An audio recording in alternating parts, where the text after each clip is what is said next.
Brianna here with the Next Generation Gym Owners, and I am thrilled to have Elizabeth Santiago here from Powerhouse Cheer. Guys, if you have some little people there with her as well. If you haven't seen already, she has grown her Ninja program exponentially over the past month. So we're going to chat a little bit about that. We're going to give it just a second to see who got on. If you can hear right now, do me a little hello. And you know what? The cool thing about the video today, guys, is really great. Not only if you run a Ninja program, but any program, and talking a little bit about how you can grow your programs and stuff as well. So, yeah, do me a favor. Hello, wave emojis. What you guys are doing right now up here in Alberta, Canada. We are in a deep freeze. It is super cold here as well. Like, I think the high this Saturday and Sunday is like 7 with a low of like 0 or -1 in the Midwest. And it is, I'm not looking forward to it. So I'm sure that's cold for you, but today I woke up and it was -35 and feels like -45. So there's that. Yeah, pretty fun. All right, guys. Hello to those of you guys who are on. If you're just tuning in, we are going to chat a little bit today about your programs and hear how Elizabeth has done so as well with hers. So post a quick little hello in the comment section so we can make sure it's working, and let us know how you are doing today. So as we kind of get started, Elizabeth, can you tell us a little bit about your gym and how long you guys have been around for, where you're from, what programs you're offering, and all that kind of good stuff? Yeah, so this gym has been around for, I don't even know how long, to be honest. I have help today, I apologize. I started coaching in 2009, and then I purchased the already running business in 2014. So, but it has been around since before that. It has changed hands more than one time. It is what it is. So, and then I also worked, like I started office work in 2011 when I graduated college. So I kind of had an idea of like the background behind it as well before I purchased it. But we are in Columbia, Illinois, which is like middle of nowhere near St. Louis. I think the county that I'm in has like 37,000 people or so in it. And then St. Louis is super saturated with gyms, so that's fun. And then we have a bunch of different programs. That's one of the things that like I made sure of, is that we had a broad range of things. So as far as cheerleading, we have just recreational cheer classes. We have a performance team. We have all-star cheer. We have recreational tumbling classes. We have a trampoline and tumbling team. We run a performance hip hop team when we have enough kids that are interested in it. We do parents' night outs. We used to run them every Saturday before COVID hit and we had to stop doing them. Yeah. We do birthday parties, open gyms, and now we do Ninja. Yeah. Amazing. So amazing. So just so you guys know too, Elizabeth is also part of the Next Academy. It's been close to a year now, probably. Close to a year. What was that? It's been about 6 months. Since June. Yeah. Okay. So just over half a year. It was right after that first conference where it was one of those, I had been thinking about it, and then COVID hit, and then I did the conference, and I was like, you know what, it doesn't make sense not to. So yeah, absolutely.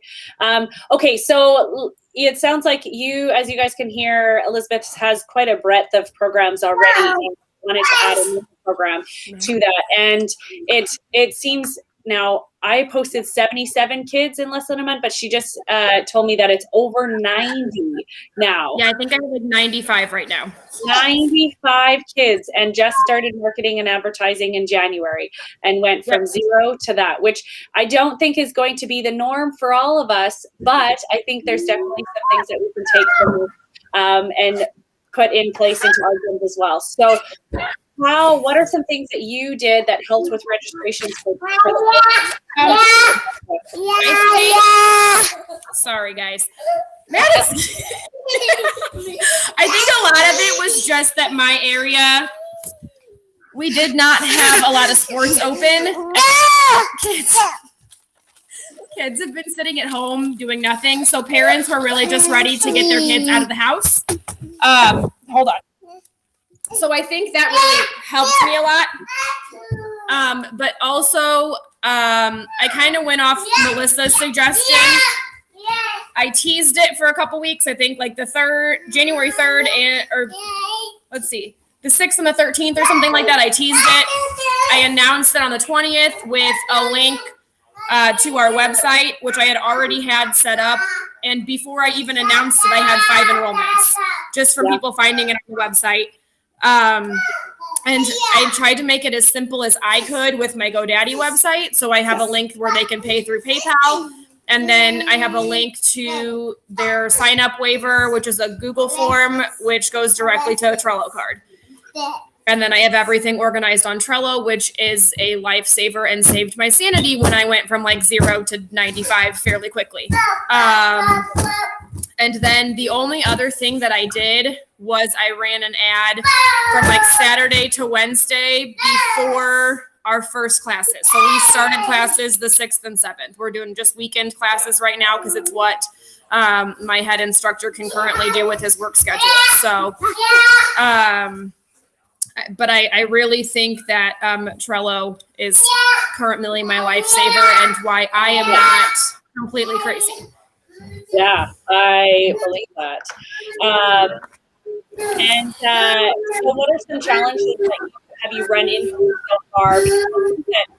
Whenever you go from that, when you run for that, it can also come up with some challenges along the way too. What you would maybe recommend anybody that's going through the process as well? So the challenges are finding times that work for everybody to fit everybody in classes. The one thing that I did that I think was helpful is I didn't set class times right away.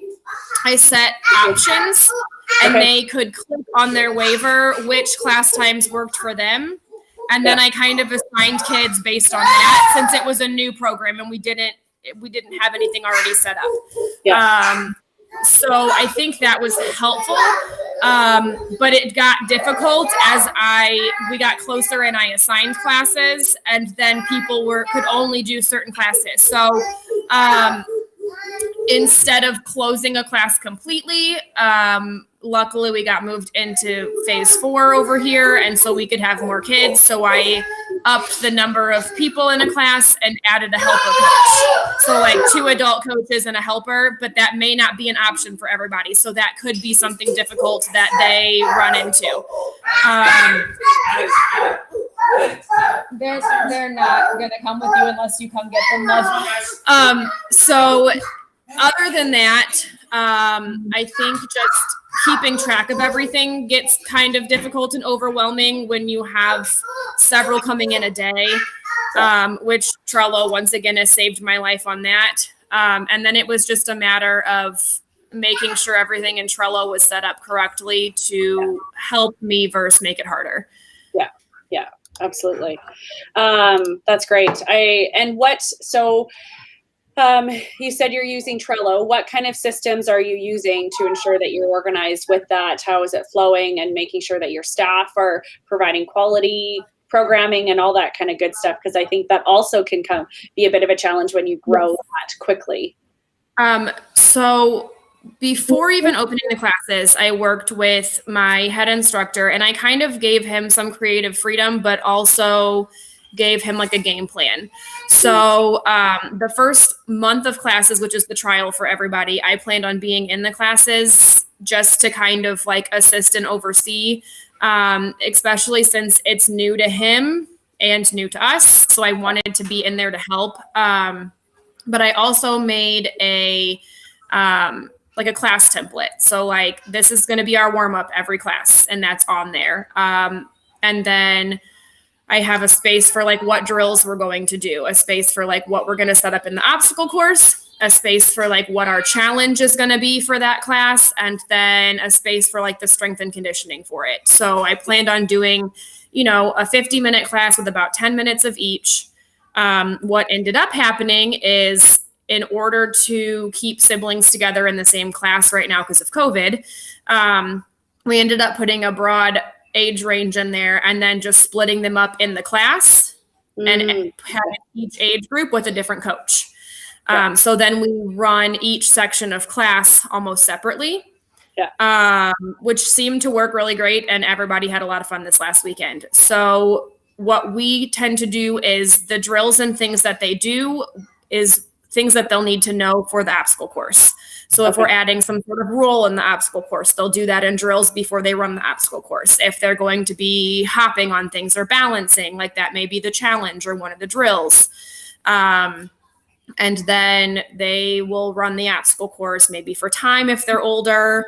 We try to set up the obstacle course too so that it can be adapted for the age groups. So where the little ones may be like crawling over mats, you know, the big kids are trying to like vault over the mats, things like that.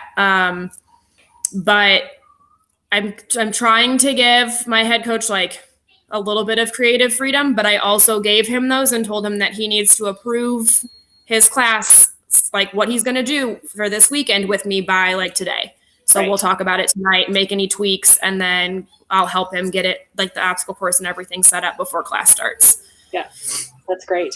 And I think the important thing too, if any of you guys are considering offering a ninja program as well, you don't have to go in and have all the equipment for it too, right off the bat. I did not purchase any. Yeah. I purchased a climbing rope that I planned on using for my trampoline and tumbling team and my all-star teams as well. So I did not purchase any new equipment besides that. Yeah. So any of the stuff that we use in our gyms already, boxes, and, you know, if you have a tramp or if you have all the mats, all that panel stuff. Mats, octagons, boulders. Yeah.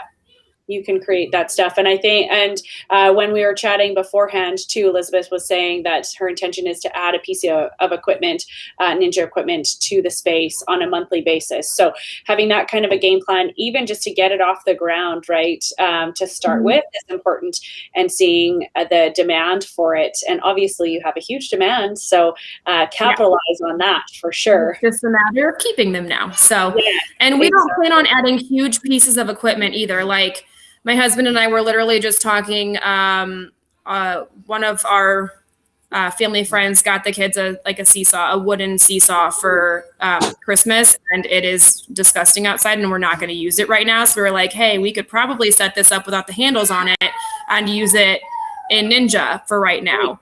Yeah. So that could be one that we could introduce in there.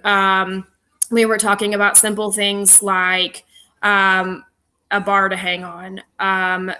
Eventually we're looking at potentially like a rock wall area or, just things like that. But that would be, we would only add the more expensive items if we are making enough on it to afford it. Like, we're not going to go broke trying to add things every month. So yeah. Absolutely. Yeah, that's a great way to grow that program. So guys, if you're watching right now, just let us know if you have any questions specific to Elizabeth's growth for her Ninja program. But I think a lot of it is definitely applicable to any new program that you're launching, and having some stuff in place. But I've also gone through where we've seen massive growth, sold over 100 trials in a weekend. And that comes with its challenges as well. So making sure that you have some really solid systems in place is important to make sure that those things don't fall through the crack, and you can ensure that you're running still a quality program that people are going to want to continue with after the fact too.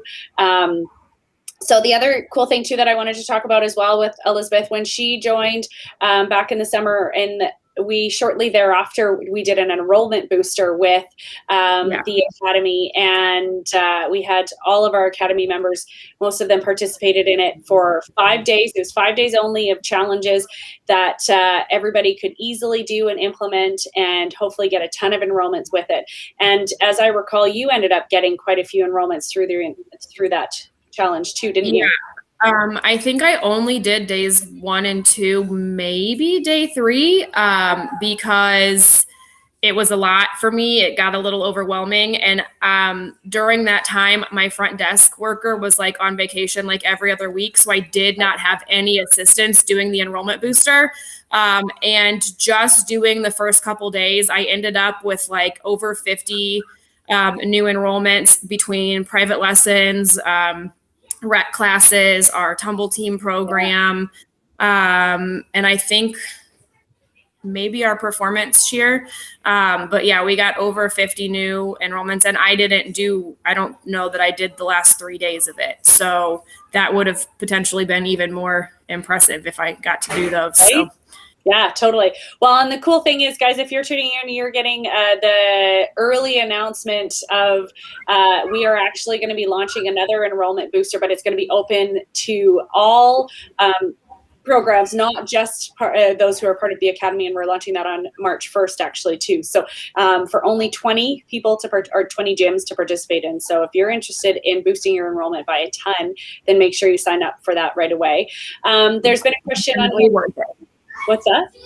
I said it's definitely worth it. Yeah. There was a question for you here, Elizabeth. How many different options for times for classes did you originally offer on the Google form? So I did 5 class time options. Like I said, my head instructor can only do weekends right now. And we still have a lot of limits on how many people we can have in the gym at a time. Right. So we had to be very strategic as to where we were putting these classes. So I offered 3 Saturday times. I did 1 to 2, 2 to 3, and 3 to 4. And then I offered a 1 to 2 and a 5 to 6 on Saturdays, with intentions of the head coach coming in and helping with 3 of our rec classes in that break on Sundays to learn a little bit more about spotting tumbling if he wanted those hours. And if not, then, he could go do whatever in that time. So I think he's actually decided that he's going to make more doing Instacart and down the road than doing those classes, which I'm like, that's totally fine. I just didn't want you to have a huge break in your schedule. Yeah. Because of the growth, I did open a Saturday 12 to 1 class as well. Mm-hmm. So we are just pretty much straight ninjas on Saturday. And then the cool thing too for the head coach is he used to run our parents' night outs for us. So we do those on Saturday nights. When we can bring them back, he will just work all day because he said he's totally fine with that. And we're going like straight from ninja into parents' night out. So that's great. Yeah, that's awesome. Awesome. Any other questions from anybody? Let us know too. Let's touch a little bit again on, Elizabeth, what you did for marketing for the event, for the program. So on our social media, I hinted at it for like 2 weeks. So I did it on Wednesdays. I hinted at it on January 6th and January 13th.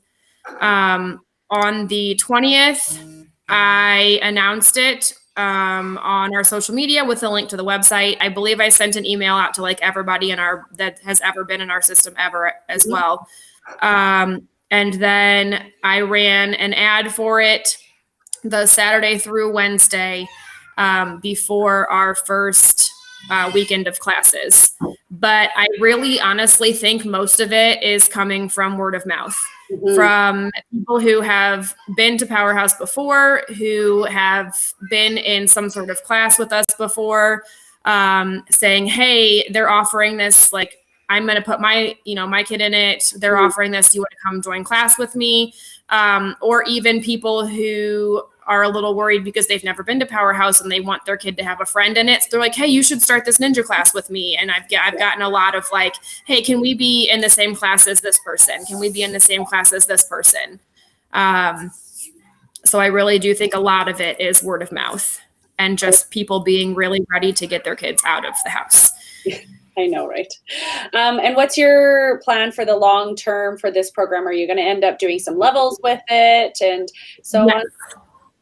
Yeah, so we are going to run monthly sessions right now because that's what we do with our other rec classes. And that way people don't feel like super locked into it because they may want to do other sports and things when with it being a recreational class, that's kind of what we do. But our plan is to do the first 3 weeks is like learning skills for the month. The last week is the introduction of the new pieces of equipment, but also the review of all the skills. And if they can perform all of the things that we've learned, then they will get a stripe on their sleeve of their t-shirt, because with our trial, we did do t-shirts for them. The other thing is, and I'm going to say this wrong, and my husband makes fun of me for it all the time, Naruto or whatever it is that is super popular again with the kids. My husband and my head coach are like really fond of this show. So we did choose 4 different villages and allow them to choose their village. And we put that on their other sleeve as well, which was just something fun for the kids, especially ones that like knew what it was. Sure. Yeah. But I was like, I don't know what any of this is. Which one do you want? No, I don't know either. Yeah, I'm like, ask that guy over there. I don't know what it is, but here's the ones you can pick from. And so I actually, while they were warming up, was like heat pressing their little villages on their shirt sleeve before we handed them out. So that's funny. There you go. That's awesome. Well, it's pretty impressive, guys. And if you're just watching again, it actually isn't 0 to 77, it's 0 to 95 in less than a month, which is pretty impressive. So yeah, I think there's probably a lot of factors that came into play with your success on that, and some, COVID shutdowns and reopenings and all that kind of stuff that in the end are helping you. But I think you probably were a bit more prepared than what you have been before too, on being able to capitalize on that growth as well. Without Trello, I don't know that I would have been able to capitalize on this growth. Yeah. Like Trello has literally been a lifesaver. Hasn't it? I know. It's so amazing. Yeah, that's awesome. Well, congratulations. So if you haven't jumped on the Trello bandwagon yet, do so. Yeah, totally. Congratulations again. I'm so excited to see how that continues to grow for you. That'll be end up being a big program for you, I'm sure. So again, guys, if you're just tuning in, if you have any questions, go ahead and post them. We're going to log off fairly soon here unless there's more questions. But if you're interested in learning some of the techniques that Elizabeth has used for this, and then also for our enrollment booster that we did in the fall, we're going to be launching that on Monday, and only have 20 spots available for that. So you're going to want to jump on that, and it's totally free for anybody to participate in the enrollment booster. We just want to help everybody fill their gyms, just like Elizabeth has done. Like I said before, it's totally worth it. I did the enrollment booster last time, and I got around 50 kids with just doing the first 2 days. So totally worth it. Yeah, that's so good. Awesome. Well, thanks so much for hopping on with me today. Again, virtual, like through the screen, high five on that. And keep us all posted on how it continues to grow. All right. Thanks.